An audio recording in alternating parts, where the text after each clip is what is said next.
শিবরাত্রির দিন মহা স্নান আছে, উনি গিয়ে ওই মহাকুম্ভে স্নান করে পুণ্য অর্জন করুক। দরকার। নমস্কার দাদা। নমস্কার। সম্প্রতি রাজ্যের মুখ্যমন্ত্রী আমাদের মহাকুম্ভকে মৃত্যুকুম্ভ বলেছে, এ বিষয়ে আপনি কি বলবেন? দেখুন, পশ্চিমবাংলার একজন মুখ্যমন্ত্রী যে সত্যি কথা বলতে উনি সমস্ত সময় সমস্তভাবে যত রকম শক্তি আছে উনি সবসময় চেষ্টা করে হিন্দু ধর্মকে আঘাত করা। হিন্দু ধর্মকে আঘাত করাই হচ্ছে ওনার মূল কাজ। যেভাবে হিন্দু ধর্মকে আঘাত করবে নিজে করবে, প্লাস ওনার বিভিন্ন রকম কার্যকর্তাদের দিয়ে করবে। মা কালীকে অপমান করা, মহাকুম্ভর মতো একটা পবিত্র মেলা হচ্ছে, সারা বিশ্ব যেখানে সম্মান করছে, সেই মেলাকে আজকে যেভাবে ওরা মানে দুর্নাম করার চেষ্টা করছে, এই দুর্নামে কোনো হিন্দু সমাজ থেমে থাকবে না।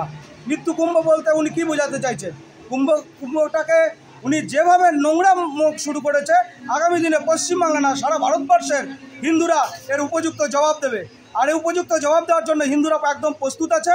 আগামী দিনে সমস্ত হিন্দুরা একত্রিত হয়ে ওই রকম নৃশংস মহিলাকে এই পশ্চিমবাংলা থেকে বিতাড়িত করার জন্য সমস্ত হিন্দুরা একত্রিত হয়েছে। এটা আপনারা আগেও এখন বিশেষভাবে বুঝতে পারছেন। প্রত্যেক হিন্দুরা এক হচ্ছে, না হলে পশ্চিমবাংলা থেকে যেভাবে হিন্দুরা দলে দলে কুম্ভ মেলায় যোগদান করছে, এটা মানে অকল্পনীয়। উনার কথায় কেউ কিছু আসে যাবে না। উনার কথায় একটা লোক, একটা মানুষ, একটা প্রাণীও বিশ্বাস করেন। এখন উনি যত আমাদের হিন্দু ধর্মকে বিরোধ করবে, তত হিন্দু ভাই বোনেরা মায়েরা সব একত্রিত হবে, একত্রিত হয়ে উনাকে উপযুক্ত জবাব দেবে। দাদা, তাহলে কি আপনি বলতে চাইছেন হিন্দুরা কি আগের থেকে একত্রিত হয়েছে? অবশ্যই একত্রিত হয়েছে। আপনারা দিকে দিকে দেখতে পাচ্ছেন, সমস্ত হিন্দুদের যত ধর্মীয় প্রোগ্রাম আছে, ধর্মীয় অনুষ্ঠান আছে, সমস্ত হিন্দুরা এক হয়ে সেখানে অংশগ্রহণ করছে। হিন্দুদের একত্রিত হওয়ার জন্য ওনার প্রচুর অবদান আছে। উনি যেভাবে তুষ্টিকরণ করছে, আজকে একটা সময় ছিল হিন্দু মুসলিম সমস্ত ভাই ভাই একসাথে হয়ে আমরা চলতাম, কিন্তু উনি মুসলিম তোষণে আর উগ্র মৌলবাদীদের মানে বাড়াওয়া দিয়েছে, যার জন্য আজকে হিন্দুরা এক হয়ে আজকে এক হয়েছে। হিন্দুদের লড়াই আগামী দিনে বৃহৎ আকারে হবে।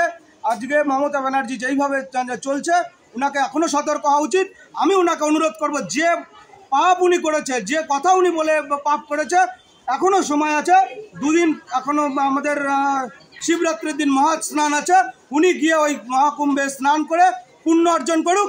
দরকার হলে আমরা সকলে মিলে পশ্চিমবাংলার তরফ থেকে যোগীজিকে বলবো যে উনাকে যাতে ভালোভাবে স্নান করতে পারে সেই ব্যবস্থা করতে, উনার পুণ্যের জন্য, পশ্চিমবাংলাকে রক্ষা করার জন্য, উনাকে পশ্চিমবাংলায় হিন্দু ধর্মকে সম্মান জানানোর জন্য উনাকে আজই কুম্ভে যাওয়ার জন্য আমি অনুরোধ করব।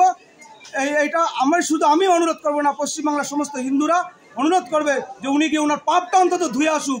ধুয়ে এসে হিন্দু সমাজের উনি জন্ম নিয়েছেন, এটা ওনাকে রক্ষা করা উচিত।